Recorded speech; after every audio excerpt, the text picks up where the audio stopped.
युधिष्ठिराने विचारले, केशवा, आषाढ शुक्ल पक्षातील एकादशीचे नाव काय? त्या दिवशी कोणत्या देवाची पूजा करावी व त्या व्रताचा विधी कसा आहे ते मला सांगा. श्रीकृष्ण म्हणाले, हे पृथ्वीचे पालन करणाऱ्या राजा, जी कथा पूर्वी ब्रह्मदेवाने नारदाला सांगितली, तीच आश्चर्यकारक कथा मी तुला सांगतो. नारदाने विचारले, पित्या ब्रह्मदेवा, आषाढाच्या शुक्ल पक्षातील एकादशीचे नाव काय आहे? व तिचे महात्म्य काय ते मला सांगा, कारण मला विष्णूची आराधना करायची आहे. ब्रह्मदेव म्हणाले, कलियुग आवडणाऱ्या मुनिश्रेष्ठा, तू चांगले विचारलेस. तू खरोखरच वैष्णव आहेस. त्रैलोक्यामध्ये एकादशीसारखे दुसरे पवित्र व्रत नाही. हे व्रत पुण्यकारक असून ते पापांचा नाश करते व सर्व इच्छा पूर्ण करते. ज्या मनुष्यांनी जन्माला येऊन हे व्रत केले नाही, त्यांना खरोखरच नरकाची इच्छा आहे असे समजावे. आषाढ महिन्यातील शुक्ल एकादशी पद्मा किंवा शयनी या नावाने प्रसिद्ध आहे. ऋषिकेशाच्या प्रीतीकरता या एकादशीचे उत्तम व्रत जरूर करावे. आता मी तुला या एकादशीची पुराणातील कथा सांगतो. ही कथा ऐकल्यानेही महापापाचा नाश होतो. पूर्वी सूर्यवंशामध्ये मांधाता नावाचा राजा होता. तो चक्रवर्ती, सत्यप्रतिज्ञ व प्रतापी होता. तो आपल्या प्रजेचे पालन धर्माने व स्वतःच्या औरसपुत्राप्रमाणे करीत असे. त्याच्या राज्यात कधीही दुष्काळ पडत नसे व कोणालाही कसल्याच आधीव्याधी नव्हत्या. त्या राजाच्या कोषागारात अन्यायाने मिळवलेले धन थोडेसुद्धा नव्हते.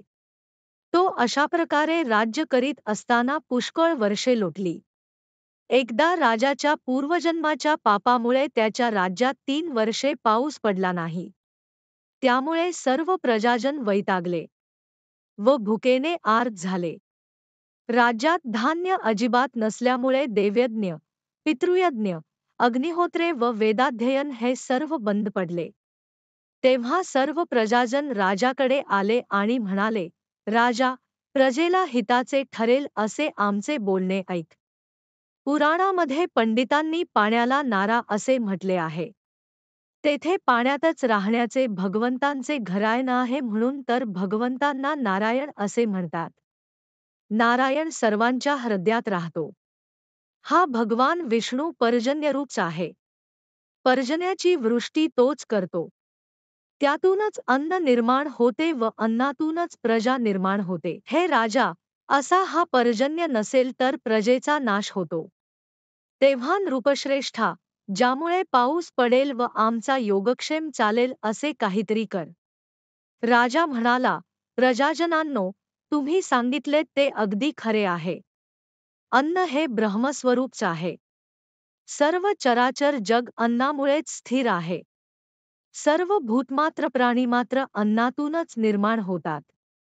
जगाचे जीवन अन्नावरच चालते. पुराणात व लोकांच्या तोंडून मी असे ऐकले आहे की राजांच्या अनाचारामुळेच प्रजाजनांचे दुःख भोगावे लागते. मी सूक्ष्म बुद्धीने विचार करीत आहे. मी काही पाप केल्याचे मला आढळले नाही. तरीही प्रजाजनांचे हित व्हावे म्हणून मी सर्व प्रयत्न करीन. राजाने असा विचार केला आणि विधात्याला नमस्कार करून व बरोबर मोठे सैन्य घेऊन तो गहन वनात गेला. तेथे तप करणाऱ्या श्रेष्ठ मुनींच्या आश्रमांना त्याने भेटी दिल्या. त्यावेळी त्याला ब्रह्मदेवाचा मानसपुत्र असलेला अंगिरा ऋषी दिसला. त्याच्या तेजाने दाही दिशा उजळल्या होत्या. तो जणू दुसरा ब्रह्मदेवच आहे काय असे वाटत होते. त्या ऋषीला पाहून मांधाता राजाला आनंद झाला व तो रथातून उतरून त्याच्या पुढे हात जोडून एखाद्या सेवकाप्रमाणे उभा राहिला. त्या ऋषीने राजाला आशीर्वाद देऊन त्याचे अभिनंदन केले व राज्यातील राजा, प्रधान, मित्र, भांडार, देश, किल्ले व सेना या राज्याच्या 7 अंगाविषयी कुशल विचारले. राजाने स्वतःचे कुशल निवेदन करून ऋषीचे कुशल विचारले. नंतर ऋषीने राजाला इकडे वनात येण्याचे कारण विचारले. मुनीला ते कारण सांगताना राजा म्हणाला, मुनी श्रेष्ठा, मी स्वधर्माप्रमाणे पृथ्वीचे पालन करीत होतो. तरीही माझ्या राज्यात अनावृष्टी का व्हावी याचे कारण मला समजत नाही. माझा संशय नाहीसा व्हावा म्हणून मी आपल्या पायांपाशी आलो आहे. तरी प्रजाजनांचा योगक्षेम चालेल व त्यांचे समाधान होईल असा उपाय सुचवावा. अंगिरा ऋषी म्हणाला, राजा, हे कृतयुग सर्व युगात उत्तम आहे असे म्हणतात. या युगात ब्राह्मणधर्म प्रधान आहे आणि धर्माचे चारी चरण संपूर्ण आहेत. या युगात तप करण्याचा धर्म फक्त ब्राह्मणांचा आहे. असे असता, राजा, तुझ्या राज्यात एक शूद्र तप करीत आहे. करू नये असे काम त्याने केल्यामुळे तुझ्या राज्यात मेघ वर्षत नाही. तू त्या शूद्राचा वध करण्याचा प्रयत्न कर म्हणजे दोष दूर होईल. राजा म्हणाला, तपश्चर्या करणाऱ्या त्या शूद्राने माझा काहीच अपराध केलेला नाही. तो निरपराध असताना मी त्याला मारणार नाही. तरी दुष्काळ नाहीसा होण्यासाठी मला एखादा धार्मिक उपाय सांगा. ऋषी म्हणाला, राजा, असे असेल तर तू आषाढ शुक्ल पक्षातील पद्मा नावाच्या एकादशीचे व्रत कर. या व्रताच्या प्रभावाने तुझ्या राज्यात निश्चितपणे उत्तम वृष्टी होईल.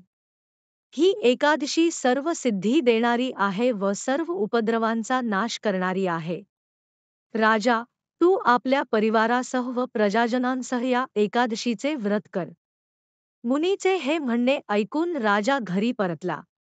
आषाढ महिना आल्यावर त्याने पद्मा म्हणजेच शयनी एकादशीचे व्रत केले.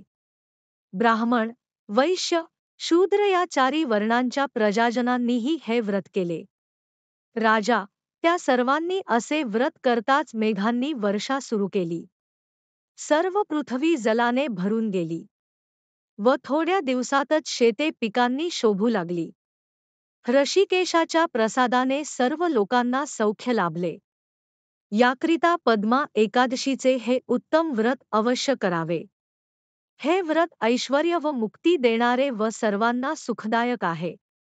या एकादशीचे माहात्म्य वाचल्याने किंवा ऐकल्याने मनुष्य सर्व पापातून मुक्त होतो.